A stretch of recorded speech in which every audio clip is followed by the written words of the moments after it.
Welcome to this week's edition of the Pete Mezzetti Show. I'm Pete Mezzetti. It is actually staying with the theme of Town of Old Saybrook Night tonight. We are going to talk about the Shoreline Soup Kitchen food drive and everything else going on with the Old Saybrook Fire Department.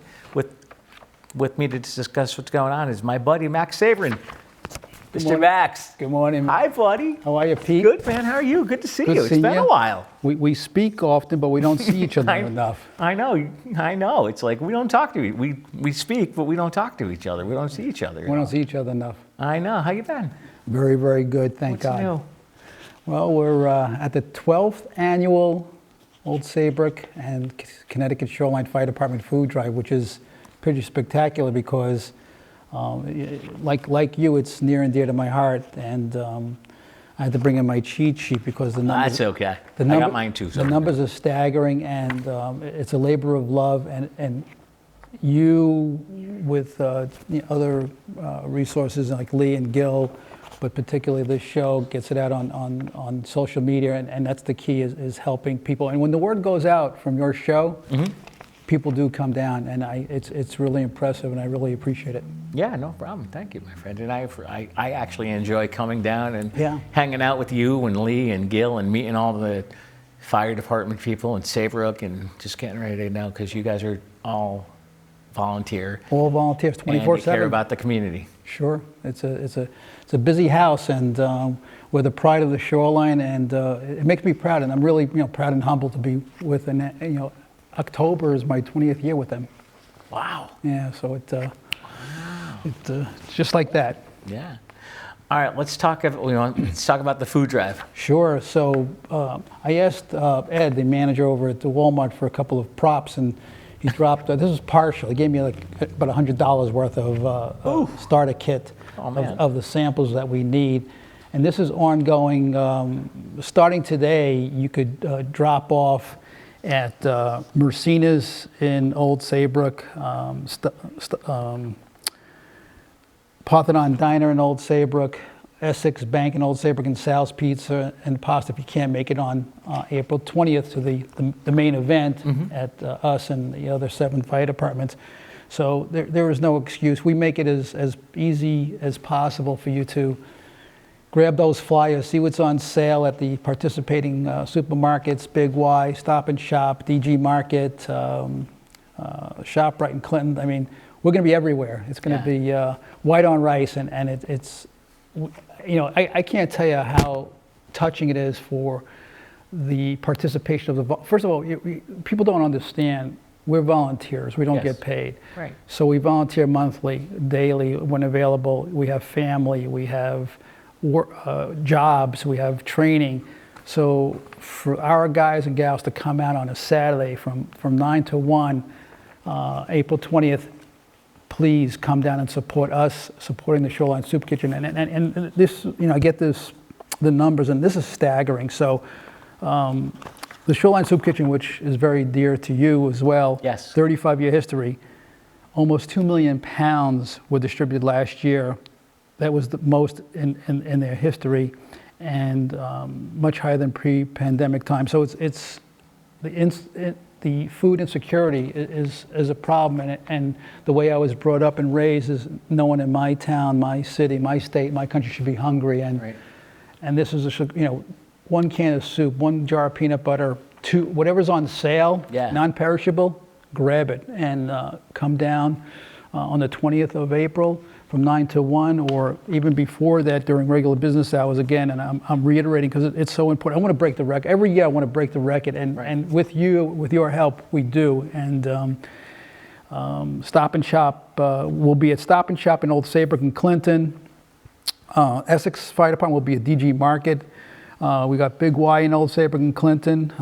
We have ShopRite in Clinton. Will be Walmart in Old Saybrook and Roberts Food Center in Madison. So there is no excuse. And as of today, until April 20th, Mercina's Restaurant in Old Saybrook, Parthenon Diner, Sal's Pizza and Pasta, Scotch Plains Tavern at Essex, and Essex Savings Bank in Old Saybrook. So please, please, please bring that 1 can of non-perishable foods, man. Now, You guys have all sorts of remote locations for drop-off, right? Yeah. But the party is going to be at the firehouse on April 20. Well, besides Old Saybrook, I have to give hats off to Westbrook, Clinton, Right. Killingworth, North Madison, and Chester. They stepped up, and they always do a great job Nice. at their firehouse and at the local supermarkets too. So again, it's all hands on. It's Right. all hands on, and we're first responders, and with all due respect to me personally, this is an emergency. Yes. People should not be hungry. No. And it's, No, hey, listen, I met people that drove up in a van with stuff from the BJ's with cases and cases. And then like 2 years later, they were coming to the Shoreline Soup Kitchen getting stuff. So Wow. stuff changes. There are changes in people's lives. 2 years. Two people in a family lose a job. It's a crisis, So people that used to donate are now participating. People that used to receive are now donating that got back on their feet. Now, how did the idea of the food drive come about?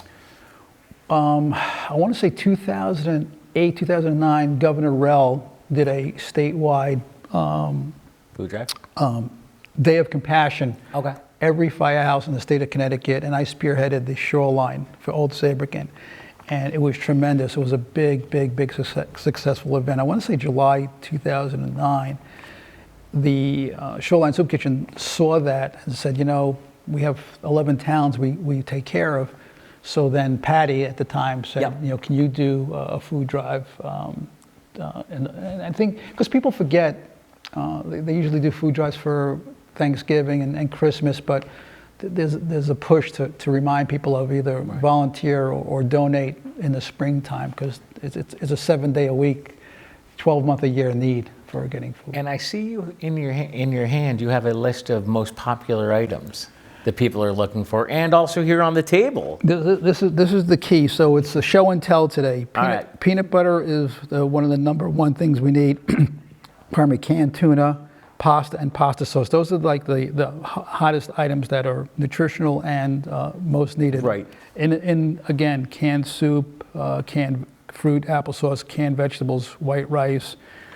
This year they're asking for coffee, tea, cereal, meals in a can like Chef Boyardee or SpaghettiOs, Okay. dried beans, mac and cheese. Anything that you'll give your family that you can put on the shelf that doesn't need. We don't take perishable stuff from Shelf stable. from produce or dairy items, anything or meat and cheese, anything that's on the grocery shelf that could be in your pantry. Right. And obviously, how much food did we collect last year? Last year was close to with Old Saybrook, Yep. close to 8,000 pounds. Wow. We've had better years in the past, and there was one year that was surprisingly okay, and it was really horrendous weather. It was cold, it was rainy, it was nasty, but people still had to go to the supermarket. Yeah. So, hey, listen, if you're going to the supermarket, drop off something in front of the supermarket to the guys and gals volunteering, or to the firehouse out there, and if you can't make it, go to the Shoreline Soup Kitchen website. Make a donation. Make a donation, because they have incredible buying power. I mean, they can do for a couple of bucks. They can do several meals. Right. I mean, they have incredible wholesale purchasing power. Yes. Yeah, they can go and buy in bulk and then come in like the brigade and Oh my God! do a major drop. Yeah, it's and we run like a military operation. You've seen it. I've seen it. Oh yeah. I've seen it. We don't have to, but we do it No. to make it fun. We break it down into boxes, into Yes. cereals, pasta, tuna. And I've helped you break it down. I know. Right. It's a lot of work, but it's a lot of fun. And you were there, and you and the people are thanking us. We're thanking them, and they're thanking us for doing this. So Right. it's a win-win. And then you guarantee the good time, because you get Lee Elsey, Pete Mezzetti, and Gil Simmons. Oh man, it's like all in one spot. And you. and me, the four Musketeers, and and you. And people come down, not from, and this to be Yes. true, from statewide to see Gil. Oh, They come with their dog, they come with their kids, they bring their non-perishable foods, and they just want to say hello. They want to, and Gil says hello to everybody. Of course what he you does. see, what you see on TV is what you see in real life. He is one of the I most. can vouch for that. He's one of the most down-to-earth, unpretentious guys. We go back almost 15 years, Gil and I, and with the food drive, 12 years, and he's been a great participant with the Wreaths Across America program too we had in town. Good segue. Yeah. All right, let's talk about Wreaths Across America and your involvement with them. Well, that was a great accident because we heard about them coming through their first year. They were taking US 1, and we asked them to stop for coffee or tea, hot chocolate. No, you're not on a schedule. We can't stop. At the time, Principal Schoonmaker dismissed the kids when we found out they were crossing the Baldwin Bridge. We had every kid from the high school out with flags and signs. We love you. They were blown away. I got the chills. They were hysterical. It was like a 2-mile long caravan of tractor trailers and the vehicles. And they said, "Who is this town? They're not on a schedule. They didn't invite us. We weren't participating." Right. So they said next year was so in 2008, I believe, 2007 they stopped, and they've been stopping every so often, and it's just tremendous. And I remember last time they stopped you, I was there and I ran into you. yeah, I want to say in 2019 was the last time. I don't know if they were there before that, after that, but it's a military operation. So the numbers are off the charts. 3,200 locations nationwide and around the world, and 3 million volunteers. Wow. And they started with 5,000 wreaths in 1992, every year, 5,000 wreaths, and then once it hit the internet in 2007 from the iconic picture from the wreaths in the snow from the Air Force, it exploded and they became a 501(c)(3). And what their program is, besides honoring and paying tribute to the fallen veterans, is remember those who are currently serving, right. Honor those who have paid the ultimate sacrifice, and teach the children the value and price of freedom. And that's their big component of Wreaths Across America's training and education, which they have you were with me on the van. I was. Opal with the movie theater and. Oh, that was great. That was awesome. Yeah, good stuff. So we don't have the schedule for 2024 yet, but we're already, now this talk about when I take a project on. So Old Saybrook, I didn't know Old Saybrook had 700 veterans laid to rest. It's actually close to 800, including the fire department. And I was approached years ago, how come we don't have wreaths in Old Saybrook? I said, I don't know, I'm promoting Middletown and Rocky Hill and Arlington. When we found out there was close to 700, I said, we can do it. And the first year, we covered every veteran grave.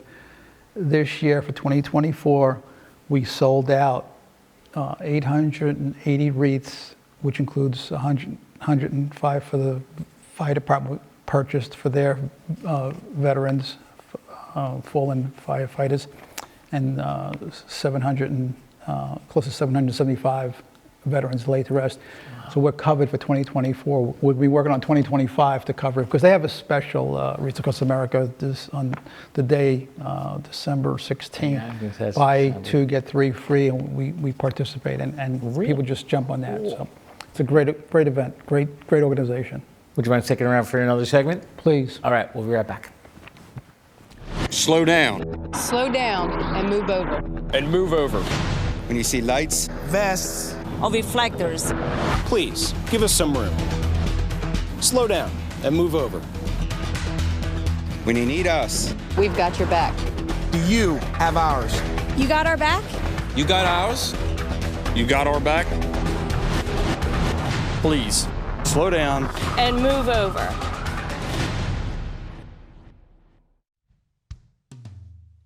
Hey world, I have a quick message. It's about safe driving. All right, let's go. Anytime you're driving, have the seatbelt buckled tight, both hands on the wheel and your phone out of sight. When not in your hand, trying to text somebody back, because if you do, your car might get smacked. The moral of the story, just put your phone down. The people on the road will stay safe and sound. Put your phone down, put your phone down. People on the road will stay safe and sound. Yeah.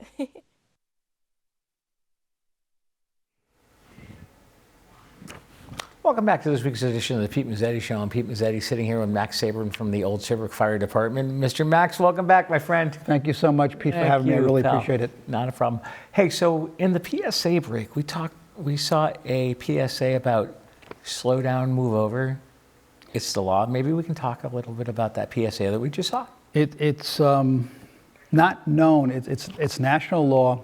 It's just in Connecticut and many other states. It's just been expanded to, besides police, fire, EMS, tow truck drivers, to a disabled vehicle. Okay. So if you're on the side of the road with a flat tire or overheated car, if you can't move over, slow down 10, 20, 30 miles below the speed limit. So the statistics, because that's what I do for the fire department, every 4.6 days in the United States, a firefighter, EMS worker, tow truck driver, highway worker, police officer is killed. And you can't buzz by a car at 60, 70, 80 miles an hour. We're trying to extract someone, save someone's life. So, it's more has to be done, and that's part of a lot of campaigns going on in the near future to educate the driving public. When you see lights, vests, slow down, move over, please give us some room to work. We got your back, you have ours, and it's not fun being out there. And No. it's scary and it's dangerous. Yeah, I can imagine, because you've probably been out there on more calls than one. It's frightening. You cannot turn your back on traffic because people, they don't care. I know, listen, I want to go where I'm going also, but you have to pay attention to what's on the road. And if you're stuck over there, you don't want to get smacked by a car or a vehicle. You'll get hurt or killed. Yeah, right. Now let's talk a little bit about how important fire safety is. And I know there were a couple fires here in the local area recently, and let's talk about that. Sure. So I don't know the full scope on the Clinton fire and Westbrook.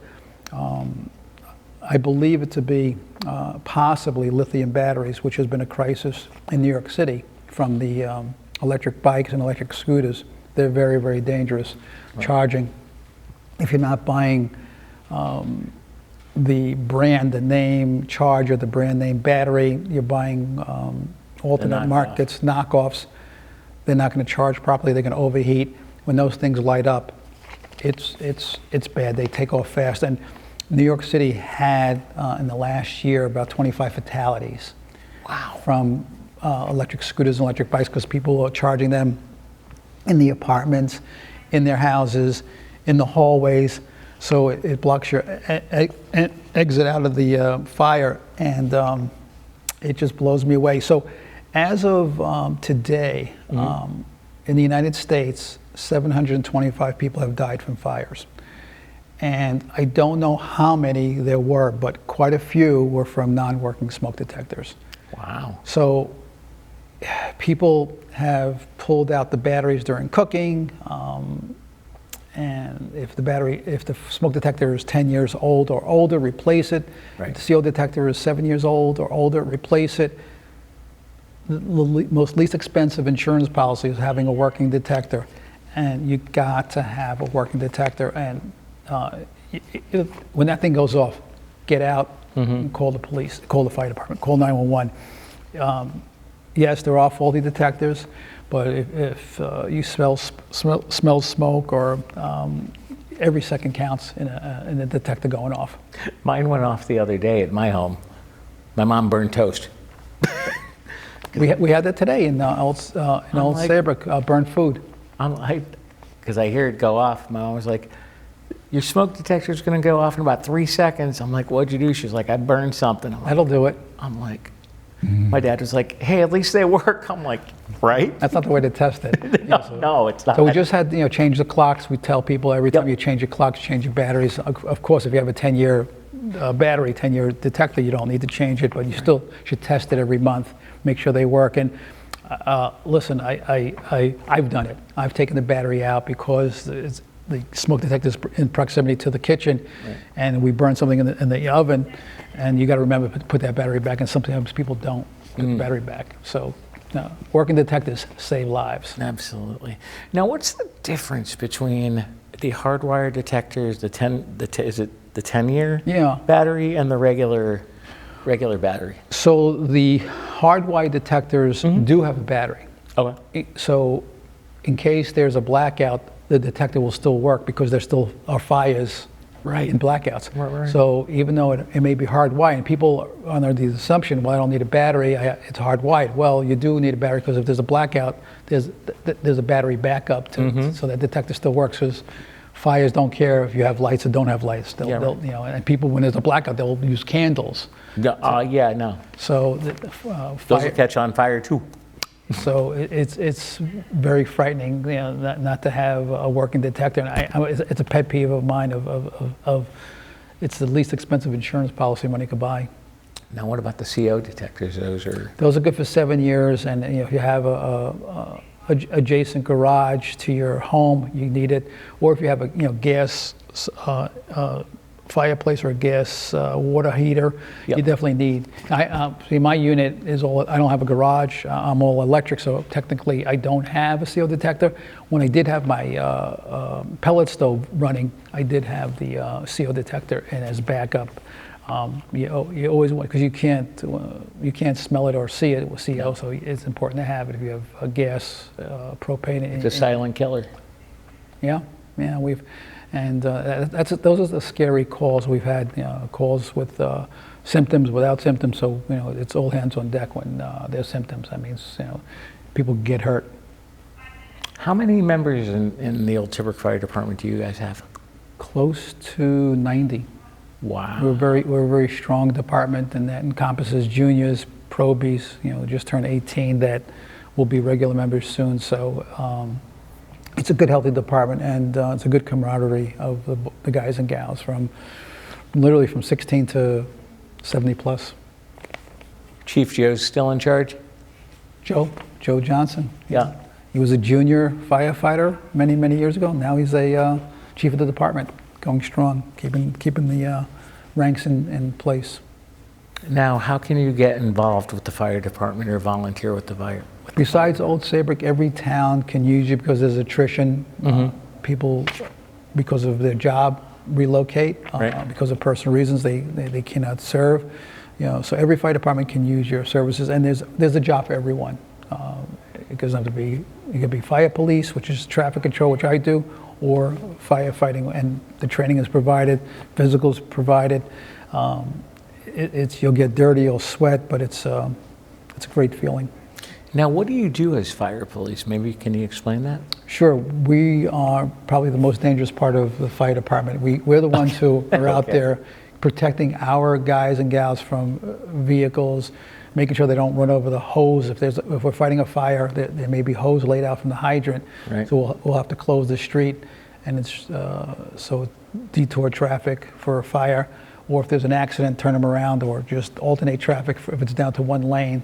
So it's an important part of the job of protecting our personnel and our equipment. So it's a good job. Now, I know the other day in I believe it was Friday, in Saybrook, they must have had a transformer explode because they were rerouting traffic on Route 1 using the old manual stop sign.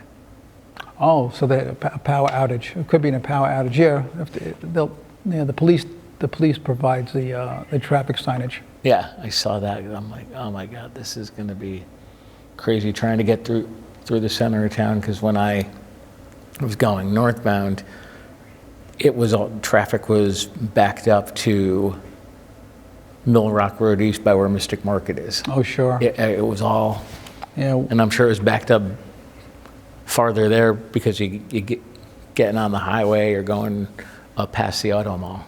Yeah, we try to get traffic through as fast and as safe as possible, right. But safety is paramount. That's the key to traffic. Food drive information again. When, where, what time? So the big soiree is Saturday. I know it's the wrong word. Soiree is evening party. It's Saturday, April 20th, 9 a.m. to 1 p.m. Please come down to one of the participating firehouses. I'm going to read it again because I can't keep up. You can't remember. Okay. Old Saybrook Fire Department, Westbrook, Clinton, Killingworth, North Madison, and Chester. They'll be at the firehouses. They'll be at participating supermarkets, both Stop and Shop in Old Saybrook and Clinton, Essex Fire Department will be at DG Market in Essex, Big Y in Old Saybrook and Clinton, ShopRite in Clinton, Walmart in Old Saybrook, and Roberts Food Center in Madison. As of today, until April 20th, Mercina's Restaurant in Old Saybrook, Parthenon Diner, Sal's Pizza and Pasta, Scotch Plains Tavern in Essex, and Essex Savings Bank in Old Saybrook will be taking, and check out the flyers, see what we need. It's go to Shoreline Soup Kitchen. See what's on sale. See what's on sale, get one for yourself and one to donate, and there is no better feeling in the world helping someone that can't pay you back. Now, if you want to stop by the Old Saybrook Firehouse on the day of the food drive, what could you see? A lot of activity going on, a lot of traffic. There's a rumor, it hasn't been substantiated yet, that Pete Mezzetti is coming down. But until I see him there, Pete Mezzetti showed up last year. Last year he was there. I alerted the media because of that. You did. And then Elsie showed up, and Elsie then showed up, Gil Simmons showed up. Gil and Simmons- it was all over. It was all over after that. It was a lot of work, a lot of fun. It was a lot of fun. We had a good time. We had good time, like you said. A lot of work, a lot of fun, and people appreciate helping out. We're thanking them, and they're thanking us. Yeah. Now, if people want more information on the food drive, where can they go? Just the Shoreline Soup Kitchen website? ShorelineSoupKitchens.org, ShorelineSoupKitchens.org. All the information. It'll be all over Facebook in a couple of hours. Actually, we're going to be putting out a press release, I think, tomorrow. It'll be online. It'll be on the wire services, all the papers and radio station PSA. So that's what's good about this. Everyone gets involved to help. Absolutely. Mr. Max, we're about to run out of time, but before we do, I want to say thank you. And we'll see you soon. Hey, thanks so much. I'll see you on April 20th. Exactly, if not sooner. And the people watching the show will see April 20th too. Yeah, exactly. On behalf of Max Sabrin and Pete Mezzetti, thanks, good night. We'll see you next week.